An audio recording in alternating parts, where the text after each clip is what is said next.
dikontrol oleh kita. Ya, di sini ada teori kontrol. Ya, di sini selanjutnya psikiater dan pendidik Dr. William Glasser dalam kontrol teori ini mengatakan bahwa teori kontrol ini dinamakan choice theory, yaitu meluruskan beberapa miskonsepsi tentang makna kontrol. Ya. Nah, ilusi guru mengontrol murid ini adalah ilusi. Ilusi itu apa, Bapak Ibu? Hayalan. Jadi kalau kita nyuruh murid ya untuk mengerjakan segala sesuatu, apalagi memaksa, ini tidak tepat. Ini hanyalah ilusi orang dewasa, ilusi guru kepada anak didik. Ya. Kemudian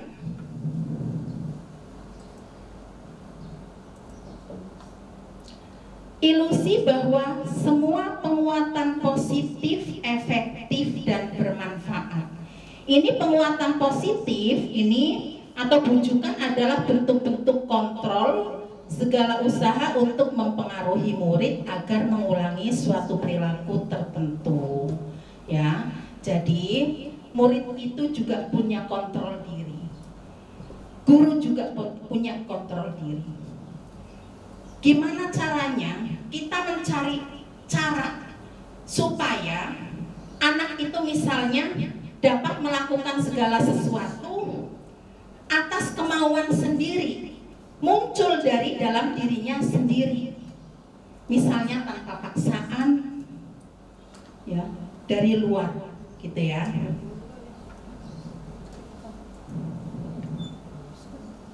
Nah, ilusi bahwa kritik membuat orang merasa bersalah dapat menguatkan karakter. Setuju tidak Bapak Ibu?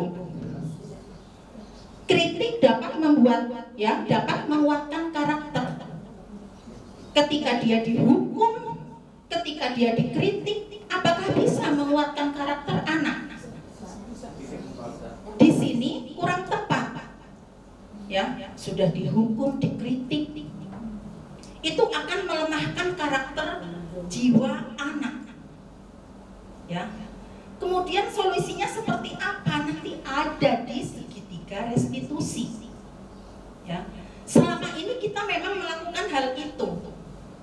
Selama ini adalah paradigma lama yang harus dirubah. Ya.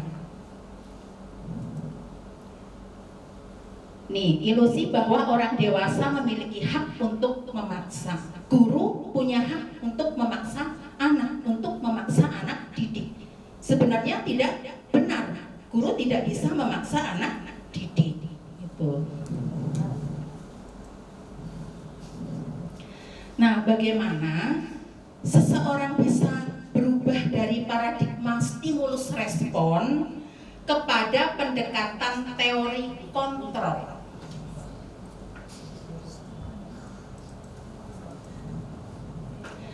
Di sini stimulus responnya ya, paradigma lama yang harus dirubah, bahwa realitas atau kebutuhan kita itu sama.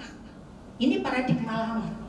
Kemudian paradigma barunya seperti apa? Kita itu realistis lah, bahwa kebutuhan kita itu berbeda. Kebutuhan saya dengan kebutuhan bapak dan ibu beda atau sama? Berbeda. Antara kebutuhan seseorang dengan yang lainnya itu berbeda. Ya, itu teori kontrolnya. Kemudian semua orang melihat hal yang sama. Semua dilihat sama. Padahal setiap orang itu memiliki gambaran yang berbeda. Setiap orang itu memiliki sudut pandang atau persepsi yang berbeda-beda. Ketika misalnya kita melihat suatu benda, bisa ketika banyak orang melihat satu dengan orang yang lainnya melihat benda yang sama, bisa memunculkan persepsi yang berbeda. Ya.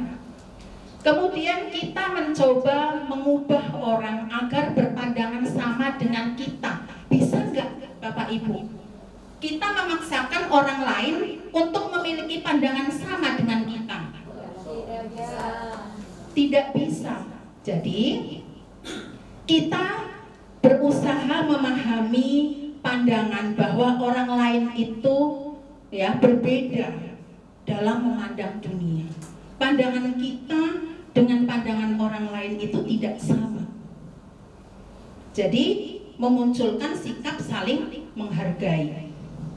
Kemudian perilaku buruk dilihat sebagai suatu kesalahan.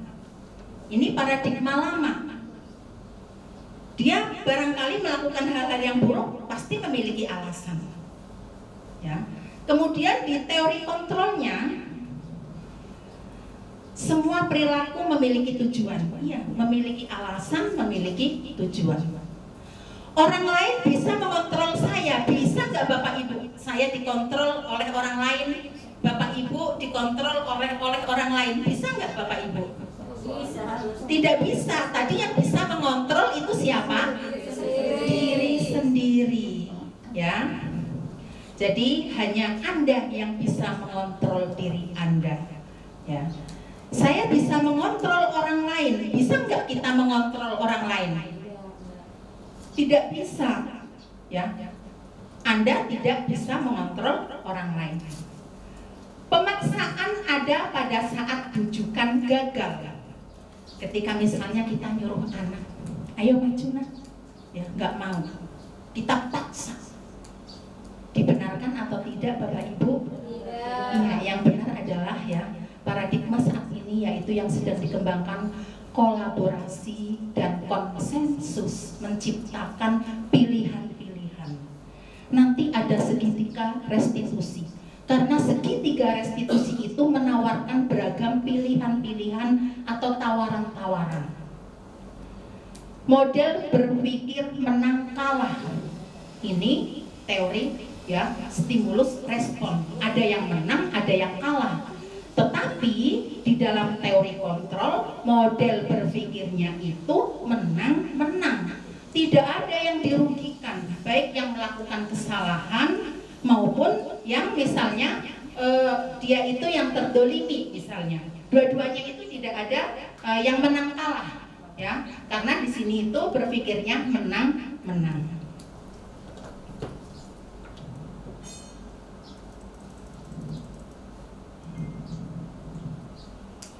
Nah, sekarang kita mengenal makna disiplin.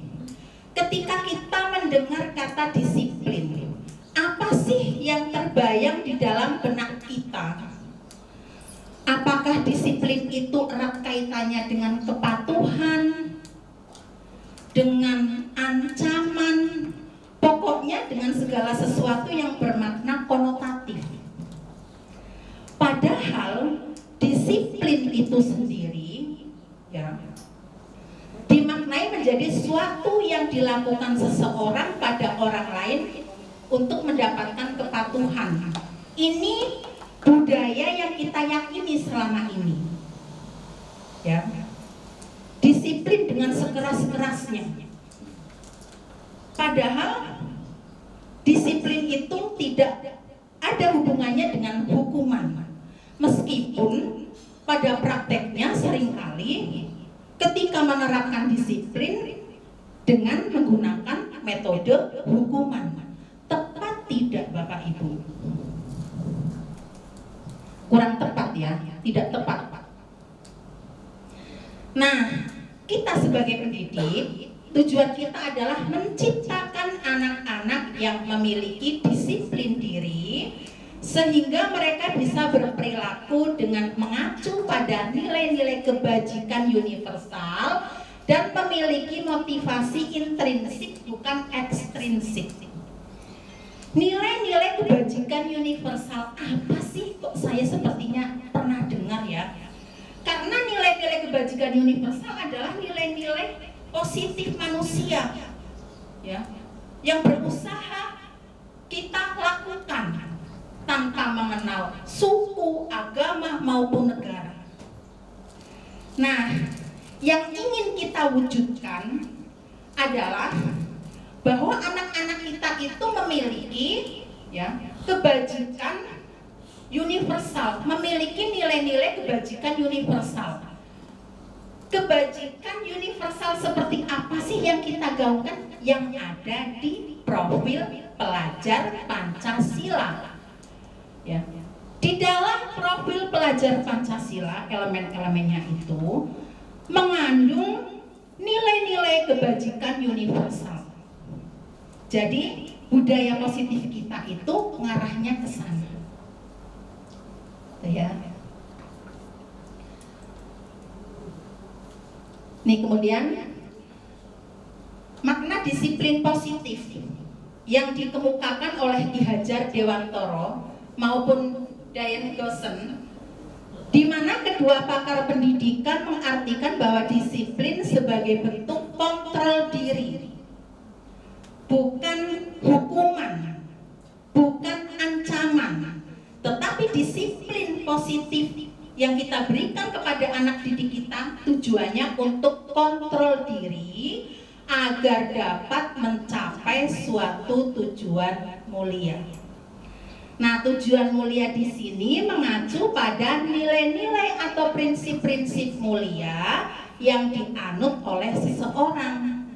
Kita namakan nilai-nilai tersebut sebagai nilai-nilai ya kebajikan universal. Sebetulnya nilai-nilai kebajikan universal itu ada banyak sekali Bapak dan Ibu. Tetapi nilai-nilai kebajikan universal yang akan kita munculkan yang ada